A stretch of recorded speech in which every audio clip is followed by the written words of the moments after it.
দর্শক মানচিত্র নিয়মিত আয়োজন কথোপকথনের একটা যুদ্ধ যেটা অনেকগুলো দিন ধরে গোটা মধ্যপ্রাচ্যকে একেবারে টানটান করে রেখেছে, সেই যুদ্ধ নিয়ে আমেরিকার প্রেসিডেন্ট ডোনাল্ড ট্রাম্প এই প্রথম এমন একটা কথা বললেন যেটা অনেকেই আশা করেননি। তিনি বলছেন ইরানের সঙ্গে এই যুদ্ধ খুব তাড়াতাড়ি শেষ হয়ে যাবে, কিন্তু ঠিক তার পরেই তিনি আর একটা কথা যোগ করলেন যেটা আসলে গোটা বিষয়টাকে অন্যরকম করে দেয়। ট্রাম্প স্পষ্ট করে বলেছেন অস্ত্রের ঘাটতির কারণে আমেরিকা পিছু হটছে না। তাহলে আমেরিকা কি সত্যি যুদ্ধ গোটাতে চাইছে, নাকি এর পেছনে অন্য কোনো হিসাব আছে? আজ এই প্রশ্নটা নিয়েই শুরু করব। সঙ্গে থাকবে আরও দুটো বড় খবর। আমেরিকার পারমাণবিক অস্ত্র নিয়ে ইরান এই প্রথম যে অস্বস্তি প্রকাশ করলো সেটা কি নিয়ে, আর সৌদি আরবে আজ যে বৈঠক হতে চলেছে সেটা কেন হুতিদের জন্য একটা সতর্ক বার্তা হয়ে উঠতে পারে। সন্ধ্যা শুরু হয়ে গেছে, তাহলে চলুন শুরু করা যাক প্রথম বড় খবর দিয়ে। দর্শক বন্ধুরা, রিপোর্ট অনুযায়ী ডোনাল্ড ট্রাম্প আজ বলেছেন তিনি আশা করছেন ইরানের সঙ্গে যুদ্ধ খুব শীঘ্রই শেষ হয়ে যাবে, কারণ তার হিসেব অনুযায়ী ইরান আর বেশি দিন টিকে থাকতে পারবে না। সঙ্গে তিনি এটাও বুঝিয়ে দিয়েছেন যে ইরান যদি একটা চুক্তিতে আসে, শর্ত মেনে নেয়, তাহলে আমেরিকা কূটনীতিকেই অগ্রাধিকার দেবে। এখন এই বক্তব্যটা কখন এলো সেটা কিন্তু দর্শক বন্ধুরা খুব গুরুত্বপূর্ণ। আজ 7ই আগস্ট দুপুরে এই কথা এমন এক সময়ে সামনে এসেছে যখন আমেরিকা, ইরান আর ওমানের মধ্যে হরমুজ প্রণালী খুলে দেওয়া নিয়ে একটা সাময়িক সমঝোতার আলোচনা চলছে। অর্থাৎ আলোচনার টেবিল একেবারে এখনো ঠান্ডা হয়ে যায়নি, কিছু একটা চলছে। এবার আসা যাক সবচেয়ে কৌতূহলের জায়গায়। ট্রাম্পকে যখন আমেরিকার এই যে অস্ত্র ভাণ্ডার সেটা নিয়ে প্রশ্ন করা হলো, তিনি কি বললেন? তিনি বললেন আমেরিকার কাছে এমন কিছু অস্ত্র রয়েছে যার ভাণ্ডার প্রায় অসম্ভব রকম বেড়ে গেছে, এতটাই বেড়েছে যতটা কেউ কল্পনাও করবে না। কিন্তু ঠিক তার পরেই তিনি স্বীকার করলেন যে হ্যাঁ, কিছু অস্ত্রের সরবরাহে একটু টান পড়েছে। এই একটা বাক্যেই আসল কথাটা বেরিয়ে এসেছে। ট্রাম্প নিজেই মেনে নিচ্ছেন কিছু অস্ত্র কমেছে, কিন্তু তিনি বারবার বোঝাতে চাইছেন আমেরিকা যদি যুদ্ধ থামানোর কথা বলে থাকে তার কারণ অস্ত্রের অভাব নয়। আর এখানে একটা বিষয় আমাদের একটু বোঝা দরকার। দেখুন, বিশেষজ্ঞরাও মনে করেন আমেরিকার হাতে এত পরিমাণ অস্ত্র আছে এখনও যে ইরানের মতো আরও একটা দেশের সঙ্গে সে বেশ কিছু সময় ধরে যুদ্ধ চালিয়ে যেতে পারবে, এটাই বাস্তব।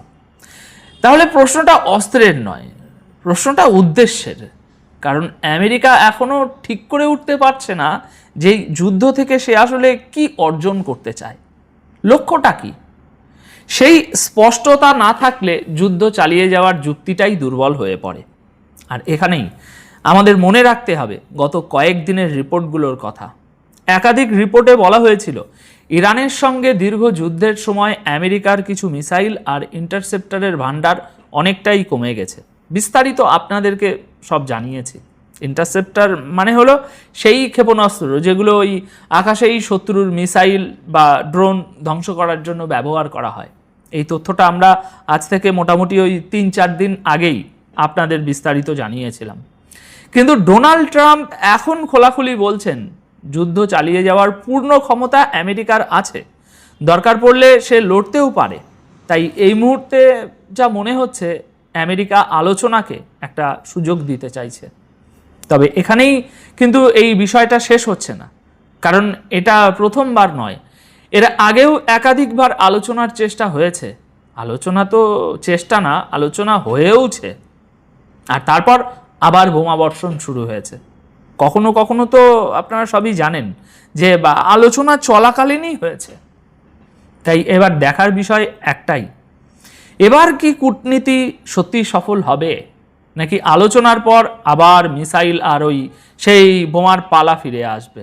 আর ট্রাম্প যে শান্তির কথা বলছেন, যুদ্ধ শেষ করার কথা বলছেন, সেটা কি সত্যি শান্তির চেষ্টা, নাকি সময় কাটানোর একটা কৌশল?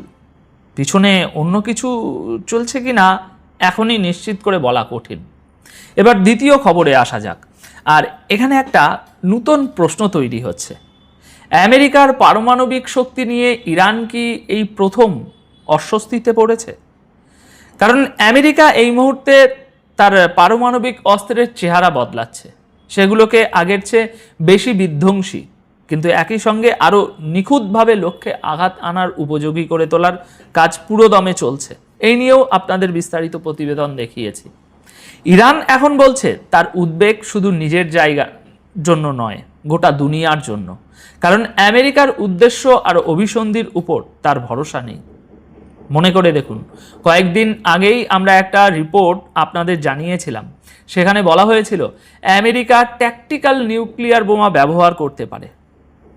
ট্যাকটিক্যাল নিউক্লিয়ার বোমা মানে ওই বোমাগুলো তুলনায় ছোট হবে, হিরোশিমা নাগাসাকির মতো নয়, তুলনায় ছোট হবে, ছোট পারমাণবিক অস্ত্র যেগুলো যুদ্ধক্ষেত্রে ব্যবহারের কথা ভাবা হয়। আর তারপরেই ইরানের এই বক্তব্য এসেছে আজ। 6ই আগস্ট ভিয়েনায় ইরানের স্থায়ী মিশন আমেরিকার বাড়তে থাকা এই পারমাণবিক অস্ত্র ভাণ্ডার নিয়ে কড়া আপত্তি জানিয়েছে। ইরান বলেছে হিরোশিমা আর নাগাসাকির ধ্বংসলীলা আজও দুনিয়াকে মনে করিয়ে দেয় যে পারমাণবিক অস্ত্র মানবজাতির জন্য কতটা ভয়ঙ্কর। এই অনুষ্ঠানটাই ছিল সেই পারমাণবিক হামলার স্মরণে। ইরানের বক্তব্য, এই অস্ত্র শুধু সেই সময়ে লক্ষ লক্ষ মানুষের প্রাণ কাড়েনি, তার তেজস্ক্রিয়তা পরবর্তী কয়েক প্রজন্ম পর্যন্ত ক্ষতি করে গেছে। আর তাই ইরান বলছে দুনিয়াকে যদি এমন ধ্বংস থেকে বাঁচতে হয় তাহলে সমস্ত পারমাণবিক অস্ত্র পুরোপুরি নির্মূল করাই একমাত্র রাস্তা। এখানে একটা জায়গা ভালো করে খেয়াল করার মতো, ইরান কিন্তু এটা বলছে না যে আমাদেরও পরমাণু অস্ত্র বানাতে দাও। ইরান কি বলছে? ইরান বলছে যারা বানিয়ে ফেলেছে তারা সেগুলো ধ্বংস করুক। সেই সঙ্গে ইরান অভিযোগ করেছে আমেরিকা, যে দেশ আজ পর্যন্ত দুনিয়ায় একমাত্র পারমাণবিক অস্ত্র ব্যবহার করেছে, সে নিজের অস্ত্র কমানোর বদলে সেগুলো ক্রমাগত বাড়াচ্ছে এবং দিন দিন আরও বেশি আধুনিক করছে। ইরানের দাবি আমেরিকার এই নীতি গোটা মানব জাতির জন্য দিন দিন বাড়তে থাকা একটা বিশাল বড় বিপদ। তবে এই বিবৃতির ভিতরে আরেকটা জিনিস একটু লুকিয়ে আছে দর্শক বন্ধুরা। আমি বলবো ইরানও ভয় পাচ্ছে, ইরানেরও আশঙ্কা আমেরিকা যদি ছোট মাপেরও কোনো ভুল পদক্ষেপ নিয়ে ফেলে তাহলে পরিণতি কি হবে। আর ভয় জিনিসটা খারাপ নয়, ভয় থেকেই সতর্কতা আসে, আর সতর্কতা থেকেই নতুন কিছু তৈরি করার তাগিদ তৈরি হয়। প্রতিবেশীকে নিয়ে ভয় না থাকলে সতর্কতাও থাকে না। চলুন এবার তৃতীয় খবরে যাই। একটা বৈঠক কি হুতিদের জন্য বিপদের ঘণ্টা হয়ে উঠতে পারে? শুনতে এটা একেবারে সাধারণ একটা বৈঠক মনে হয়, কিন্তু এর ফলাফল আগামী দিনে গোটা অঞ্চলে দেখা যেতে পারে। কারণ পশ্চিম এশিয়ায় এদিক ওদিক থেকে লাগাতার হামলার যে ধারা চলছে সেটা এখন অনেকটাই দীর্ঘ হয়ে গেছে, আর এখন সেটাকে কোনোভাবে নিয়ন্ত্রণে আনার চেষ্টা শুরু হয়েছে বলে মনে হচ্ছে। পাকিস্তানের প্রধানমন্ত্রী শাহবাজ শরীফ এবং সেনাপ্রধান আসিফ মুনির সৌদি আরবে পৌঁছে গেছেন। এই খবর আমি দুদিন আগেই আপনাদের দিয়েছি। প্রথমে তারা ওমরাহ করতে গিয়েছিলেন, তারপর গেছেন MBS এর সঙ্গে দেখা করতে। এই মুহূর্তে তারা হোটেলে রয়েছেন আর আজ জুমার নামাজ পড়বেন। তারপর তাদের বৈঠক হবে সৌদি আরবের ক্রাউন প্রিন্স মোহাম্মদ বিন সালমানের সঙ্গে। আর সেখানেই থাকছেন কে জানেন? তুরস্কের প্রেসিডেন্ট রজেপ তাইয়িপ এরদোয়ান, যিনি নিজেও সৌদি আরবে ইতিমধ্যে পৌঁছে গেছেন। এটা তার একটা বিশেষ সফর, অর্থাৎ এক টেবিলে তিনটে দেশ, এই রকম একটা সময়। রিপোর্ট অনুযায়ী এই বৈঠকে পশ্চিম এশিয়ার নিরাপত্তা, সামরিক সমন্বয় এবং দুই দেশের সম্পর্ক আরও মজবুত করা নিয়ে আলোচনা হবে। কিন্তু এই বৈঠকের সময়টা কেন গুরুত্বপূর্ণ বলুন তো? কারণ পাকিস্তান সম্প্রতি সৌদি আরবের সেই নৌ সামরিক জোটের অংশ হয়েছে যার উদ্দেশ্য হলো লোহিত সাগরে হুতিদের হামলা থেকে জাহাজগুলোকে রক্ষা করা। আর তাই ঠিক এইখানেই এই বৈঠকের ওজনটা সাধারণ থেকে অসাধারণ হয়ে ওজন অনেক বেড়ে যাচ্ছে। রিপোর্ট অনুযায়ী এই বৈঠকের পর সামরিক ও বাণিজ্যিক ক্ষেত্রে একটা নতুন যৌথ কাঠামো সামনে আসতে পারে। তবে এখানে একটা কথা পরিষ্কার করে বলা দরকার, কোনো প্রতিরক্ষা চুক্তি বা ডিফেন্স প্যাকের যে কথা সেটা কিন্তু বলা হচ্ছে না, তাই আমিও সেটা বলবো না। তাহলে এখন এখান থেকে দেখার বিষয়টা কি আছে, এই তিনটে দেশ কি সত্যি পশ্চিম এশিয়ায় এই যে বাড়তে থাকা সংঘাত এটা কমানোর কোনো নতুন রাস্তা বের করতে পারবে, নাকি এই বৈঠক আসলে আরো বড় কোনো সিদ্ধান্তের শুধু শুরুয়াত? এবার গোটা বিষয়টা এক জায়গায় নিয়ে আসা যাক।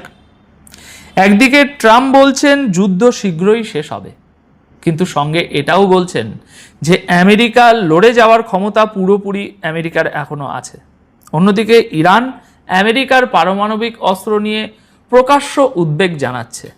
আর ঠিক এই সময়েই সৌদি আরবে পাকিস্তান আর তুরস্কের নেতাদের নিয়ে একটা বৈঠক বসছে, যেটা এই অঞ্চলের নিরাপত্তার সমীকরণ বদলে দিতে পারে। অর্থাৎ একদিকে যুদ্ধ থামানোর কথা হচ্ছে, আর অন্যদিকে নতুন নতুন জোট আর প্রস্তুতির খবর আসছে।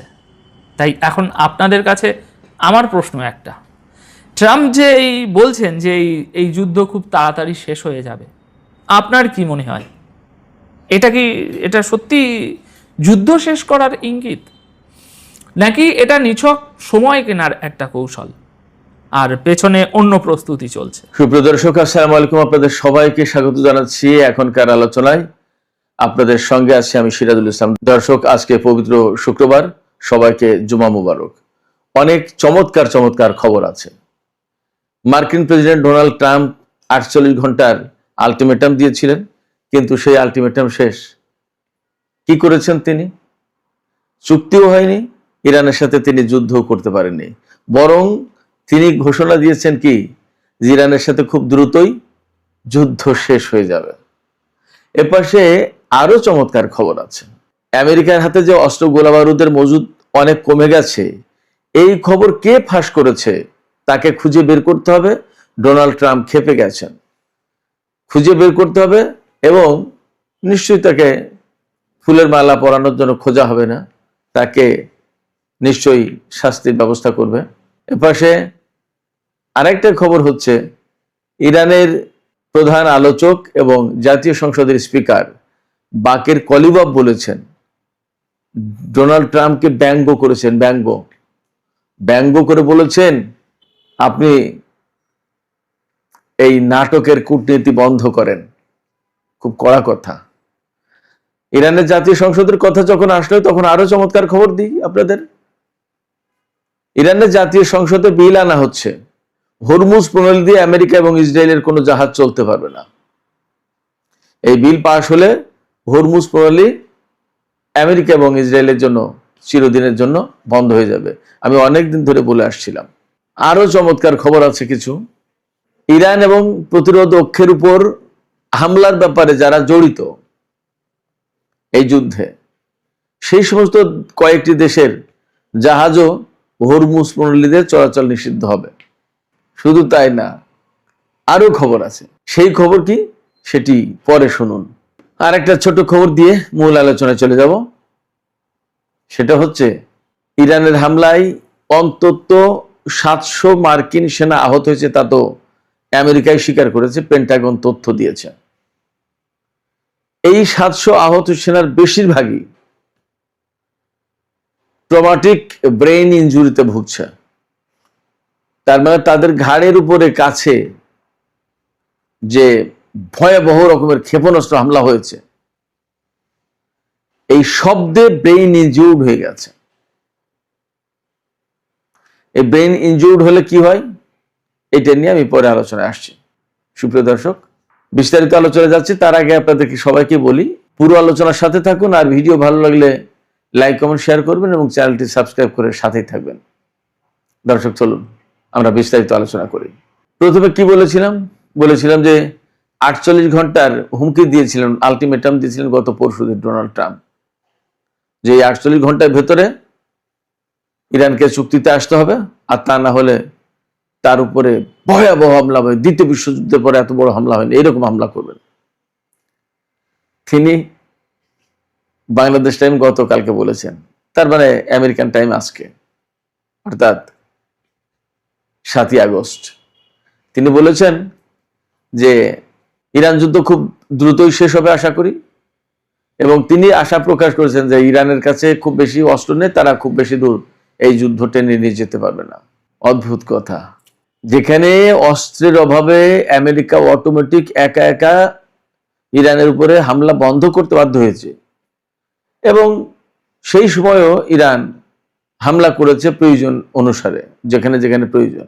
জর্দানে করেছে, কুয়েতে, বাহরাইনে, বিভিন্ন জায়গায়, ইরাকে, এবং এই সমস্ত হামলা ঠেকানোর মতো অবস্থা আমেরিকার নেই, অর্থাৎ ইন্টারসেপ্টর নেই এই এলাকায়। সেই সময় ডোনাল্ড ট্রাম্প বলছেন যে ইরান বেশি দূর আর এই যুদ্ধ টেনে নিয়ে যেতে পারবে না। অথচ ইরানের পক্ষ থেকে কথা হচ্ছে, ইরানের প্রেসিডেন্ট মাসুদ পেজেশকিয়ান কয়েকদিন আগে বলেছেন যে যেভাবে যুদ্ধ চলছে, এইভাবে যুদ্ধ চললে আগামী 10 বছর ইরান একটানা যুদ্ধ করতে পারবে, তার হাতে যে অস্ত্র আছে এখন সেই অস্ত্র নিয়ে। এই তো 3-4 দিন আগে ইরানের একজন সামরিক কমান্ডার তিনি একদম সুস্পষ্ট করে বলেছেন যে আমরা এখনো যে সমস্ত অস্ত্র ব্যবহার করছি তার বেশিরভাগই 10 বছর আগে তৈরি। ভাবা যায়। সবচেয়ে বড় কথা হচ্ছে কি, ইরানের যে এত এত শত শত মিসাইল সিটি, সেই মিসাইল সিটিগুলো কি এত তাড়াতাড়ি খালি হয়ে গেছে? ইরান তো তার যে সি ড্রোন সিটি, যেটা সমুদ্র ব্যবহার করা যে ড্রোন, ছোট ছোট বোটের যে সিটি, সেটা তো এখনো ব্যবহারই করেনি। অর্থাৎ আমেরিকার সাথে নৌযুদ্ধ ইরানের শুরু হয়নি, আর স্থলযুদ্ধ তো পরেই থাকলো। সামান্য বিমান যুদ্ধ হয়েছে, এবং এই বিমান যুদ্ধে, অর্থাৎ যে যুদ্ধটা গেল, এই যুদ্ধে ইরান খুব কমই বিমান ব্যবহার করেছে, 2-1 বার। একটু করেছে কুয়েতে আর একটু করেছে কাতারে, এখনো তো অনেক পথ বাকি। আমি যে বলি যে যুদ্ধের একটা পর্যায়ে গিয়ে যখন আমেরিকার বিমান বা ক্ষেপণাস্ত্র ভূপাতিত করার মতো অবস্থা থাকবে না, তখন বিমান দিয়ে চুরমার করে দেবে। সেই অবস্থা যদি এড়াতে চায় আমেরিকা, তাহলে মধ্যপ্রাচ্য থেকে তাদের চলে যাওয়াটা সবচেয়ে বুদ্ধিমানের কাজ, এবং সম্ভবত সেই দিকেই তারা হেঁটেছে। এটা আমি যদি সাধারণ একজন মানুষ বুঝতে পারি, তাহলে আমেরিকার যারা সমর বিশেষজ্ঞ, যুদ্ধের কৌশল নির্ধারণ করে, যুদ্ধ পরিচালনা করে, এই ব্যাপারে বিশেষজ্ঞ, তারা বোঝে না? নিশ্চয়ই বোঝে, এবং they are doing that, Donald Trump যতই বলুন। ফলে ডোনাল্ড ট্রাম্প এখন যেটা বলছেন যে ইরান অনেকদিন যুদ্ধ করতে পারবে না, খুব দ্রুতই আশা করি শেষ হয়ে যাবে। ডোনাল্ড ট্রাম্প এই সমস্ত কথা বলে একা একা সুখ, একা একা খুশি হতেই পারেন, সুখ পেতেই পারেন। ওই যে সেই নিতাই ঠাকুরের মতো একা একা সবকিছু, তিনিই হারেন তিনিই জেতেন, তিনিই ট্রাম্প মারেন তিনিই ওভার ট্রাম্প মারেন, সেটা তার ব্যাপার। কিন্তু বাস্তবতা তো ডোনাল্ড ট্রাম্পের কল্পনার জগতে চলে না। বাস্তবতা জগৎ ভিন্ন। বাস্তবতা জগৎ দেখছে হরমুজ প্রণালী। আমেরিকার মতো ভুবন বিখ্যাত সামরিক বাহিনী, যারা নিজেদেরকে বিশ্বের 1 নম্বর সামরিক বাহিনী বলে দাবি করছে, এখনো তাদের মুরদ হয়নি। 161 দিন পার হয়ে গেছে হরমুজ প্রণালী খোলার, মুরদ হয়নি, পারেনি। দিস ইজ ফ্যাক্ট, এটাই বাস্তবতা। ইরানি সামরিক বাহিনীকে সারেন্ডার করা তো দূরের কথা, একটা সেনা ইরানের ভেতরে প্রবেশ করাতে পেরেছে আমেরিকা? পারেনি। ইরান কি বলে রেখেছে যে এখন মার্কিন সেনাদের উচিত তাদের সাথে অস্ত্র থাকার পাশাপাশি তাদের সাথে কফিন থাকতে হবে। কথাটার মানে খেয়াল করে দেখেছেন আপনারা? কত বড় মারাত্মক কথা। এই অবস্থায় ডোনাল্ড ট্রাম্প, আমেরিকা নিজেদেরকে যত যাই ভাবুক না কেন, বাস্তবতা হচ্ছে মধ্যপ্রাচ্যের চালচিত্র পাল্টে যাচ্ছে, এবং ইরানের কাছে তারা প্রচন্ডভাবে ধরা খেয়েছে। একদম সরল বাংলায়, সহজ ভাষায় বললে, ইরানকে তারা যা করতে চেয়েছিল জাস্ট উল্টা হয়েছে। পরিস্থিতি যা আসছে, আমার কাছে মনে হচ্ছে আমেরিকার সামরিক বাহিনীর জন্য এমন অবস্থা হবে মধ্যপ্রাচ্যে, ওই যে বলে না, ছেড়ে দে মাকে দে বাচ্চা, এই অবস্থা তৈরি হতে পারে। কারণ তাদের হাতে ইন্টারসেপ্টর নেই, ড্রোন ক্ষেপণাস্ত্র মোকাবেলা করবে কি দিয়ে? ইরান যখন একাধারে মারতে শুরু করবে, তখন উপায় কি তাদের? এই যুদ্ধ করতে এসে আমেরিকা যা করেছে সেটা হচ্ছে এই, সারা বিশ্বে নিজের কর্তৃত্ব, প্রভাব, প্রতিপত্তি নষ্ট করেছে। মধ্যপ্রাচ্যে যাদেরকে নিরাপত্তা দিত সেই দেশগুলোকে এখন প্রচন্ডভাবে ঝুঁকির মুখে ফেলেছে। এবং এই যুদ্ধ যেহেতু ইসরায়েলের উস্কানিতে হয়েছিল বলে পর্যবেক্ষক মহল সবাই বলে, আমেরিকার কর্মকর্তা, প্রশাসনের লোকজনও বলে, সেই কারণে ইসরায়েল মূলত তার অস্তিত্বের ঝুঁকি সৃষ্টি করেছে এই যুদ্ধ শুরু করার মধ্য দিয়ে। এইটা হলো বাস্তব কথা। যাই হোক, ডোনাল্ড ট্রাম্প যেভাবে বলছেন যে খুব দ্রুতই যুদ্ধ শেষ হয়ে যাবে, ইরান পারবে না, ইরান সারেন্ডার করবে, আসলে এটা তার সুখ কল্পনা, এটা তার সুখ স্বপ্ন, কিন্তু এই সুখ স্বপ্ন দিয়ে বাস্তব দর্শন হবে না। আরেকটা মজার খবর হচ্ছে যে ডোনাল্ড ট্রাম্প বলেছেন, স্বীকার করেছেন যে হ্যাঁ, আমেরিকার হাতে কিছু কিছু অস্ত্র কমে গেছে, তবে আমাদের হাতে এখনো এত বেশি অস্ত্র আছে, আনলিমিটেড। ভাই, আনলিমিটেড অস্ত্র দিয়ে করবোটা কি, কি হবেটা কি? ইরানের বিরুদ্ধে মারা দরকার ক্ষেপণাস্ত্র এবং বিমান থেকে, জাহাজ থেকে, ইত্যাদি ইত্যাদি। তো সেই ক্ষেপণাস্ত্র যদি শেষ হয়ে যায় তা পারবে কি দিয়ে? এবং জাহাজগুলো, ঘাঁটিগুলো রক্ষার জন্য ইন্টারসেপ্টর দরকার, ইরানের ক্ষেপণাস্ত্র এবং ড্রোন ফেরানোর জন্য। সেই ইন্টারসেপ্টর নেই, যুদ্ধ করবে কি দিয়ে? এখন খুব সোজা কথা, ইরানের উপর হামলা চালাতে হলে ইরানের ভিতরে, ইরানের আকাশে বিমান পাঠাতে হবে, এবং ইরানের আকাশে বিমান পাঠিয়ে বিমান থেকে বোমা ফেলতে হবে। সেগুলো হাই রিস্কি কাজ। বিমান যাবে, পাইলট যাবে, ধরা খাবে, এবং আমেরিকা আজকে যে যুদ্ধের ফন্দি ফিকির করছে, সব ফন্দি ফিকির বন্ধ হয়ে যাবে। এই বোমা দিয়ে, ওই বিমান দিয়ে কাজ হবে না। এবং F-15, F-35 এই সবগুলো যে ইরান মেরে দিতে পারে, এটা পরিষ্কার প্রমাণিত। সেক্ষেত্রে আমেরিকার সামনে যুদ্ধ বন্ধ করা ছাড়া কোনো পথ আছে বলে মনে হয় না। এটাই সবচেয়ে ভালো কাজ হবে। এই যে অস্ত্র কমে যাওয়ার যে প্রসঙ্গ, মার্কিন Wall Street journal, new York Times, CNN, অনেক পত্রিকা, এক্সিওস, অনেক গণমাধ্যম খবর দিয়েছে যে আমেরিকার হাতে প্রচুর পরিমাণে অস্ত্র কমে গেছে, বিশেষ করে থার্ড ইন্টারসেপ্টর, পেট্রিয়ট ইন্টারসেপ্টর এবং আর্মি ট্যাকটিক্যাল মিসাইল আর প্রিসিশন স্ট্রাইক মিসাইল, এই 4 রকমের ক্ষেপণাস্ত্র। আমেরিকার যুদ্ধের প্রাণই তো এই 4 রকমের ক্ষেপণাস্ত্র। তাই যদি শেষ হয়ে যায়, তো তাহলে যুদ্ধটা করবে কি দিয়ে? এই খবর কেন প্রকাশ করলো, কারা প্রকাশ করেছে, এই খোঁজাখুঁজি শুরু করেছে ডোনাল্ড ট্রাম্প। তদন্ত নির্দেশ দিয়েছে। এই গোপন খবর ফাঁস করলো কে? ডোনাল্ড ট্রাম্প তদন্তের নির্দেশ দিয়েছেন, এবং তদন্ত করে যাদেরকে পাবেন তাদেরকে নিশ্চয়ই জামায় আদর করবেন না, ফুলের মালা দেওয়া হবে না, তাদেরকে অবশ্যই বিচারের মুখোমুখি বা শাস্তির আওতায় আনা হবে।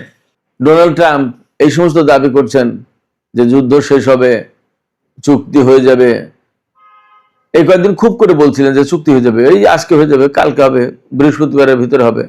বাংলাদেশ টাইম গতকাল, আমেরিকান টাইম আজকে, সাংবাদিকরা ডোনাল্ড ট্রাম্পকে জিজ্ঞেস করেছে যে চুক্তি হওয়ার কথা ছিল, তা তো বৃহস্পতিবার চলে যাচ্ছে, চুক্তি হলো না, কি হবে? তাহলে আমার মনে হয় যে হয়ে যাবে। এটা নিয়ে টিমেন্ডাস আলোচনা চলছে, নাইস আলোচনা চলছে। উনি তো এইভাবে বলেন, বিউটিফুল। এই সমস্ত আলোচনা চলছে এবং খুব শিগগিরই হয়ে যাবে। ইরান বেশি দূর যেতে পারবে না, দ্রুতই যুদ্ধ শেষ হয়ে যাবে এবং একটা চুক্তি হয়ে যাবে। কিভাবে হবে, কার সাথে হবে, নোবডি নোজ। অথচ পাশে হরমুজ নিয়ে যে আলোচনা হচ্ছে, ইরান কিন্তু ক্যাটাগরিক্যালি বারবার বলছে যে এই হরমুজ প্রণালী আমেরিকার খুলে দেওয়ার জন্য কোনো আলোচনা হচ্ছে না। এই আলোচনা হচ্ছে ইরান এবং ওমানের ভিতরে, যে আমরা হরমুজ প্রণালীটা কিভাবে ম্যানেজমেন্ট করব। অর্থাৎ জাহাজ কোন দিক দিয়ে যাবে, কোন দিক দিয়ে আসবে, টোল কত হবে, কিভাবে কি, এভরিথিং, এই সমস্ত আলোচনা হচ্ছে। এবং ওমানের সাথে ইরানের যদি চুক্তি হয় এ ব্যাপারে, ইরান বলছে যে তাহলেও তার মানে এই না যে এই হরমুজ প্রণালী সবার জন্য খুলে গেল এবং আমেরিকার জন্য খুলে গেল, নট দ্যাট। ব্যাপারটা হচ্ছে সিম্পলি এই চুক্তি হচ্ছে ইরান এবং ওমানের মধ্যে। এই চুক্তি হওয়ার পরে কবে হরমুজ প্রণালী খোলা হবে সেটা নির্ভর করছে আমেরিকার উপরে। কারণ এই হরমুজ প্রণালী খোলার জন্য আমেরিকাকে আগের শর্তগুলো পূরণ করতে হবে। কি সেই শর্ত? আমেরিকার উপর থেকে নিষেধাজ্ঞা তুলে নেওয়া, বিদেশে আটকে থাকা অর্থ ছাড় দেওয়া, $300 বিলিয়ন ফান্ড ক্রিয়েট করা, তারপরে নৌ অবরোধ একদম দেনার দেয়ার তুলে নেওয়া, এরকম অনেকগুলো শর্ত আছে। এবং এখন শুধু এই না, এর সাথে নতুন শর্তও যুক্ত হবে। শুধু নতুন শর্ত না, ইরানের জাতীয় সংসদে বিল আনা হচ্ছে। আমি আগেই শিরোনামে বলেছি, এই হরমুজ প্রণালী দিয়ে আমেরিকা এবং ইসরায়েলের কোনো জাহাজ চলতে পারবে না, নিষিদ্ধ, ব্যান্ড। শুধু তাই না, ইরানের বিরুদ্ধে এই যুদ্ধে যে সমস্ত দেশ জড়িত ছিল এবং যারা ইরানের সাথে সম্পর্ক রাখে যে সমস্ত প্রতিরোধকামী সংগঠন মধ্যপ্রাচ্যে, লেবাননের, ফিলিস্তিনের, ইয়েমেনের বা ইরাকের, এদের উপর যারা যারা হামলা চালিয়েছে, যারা জড়িত,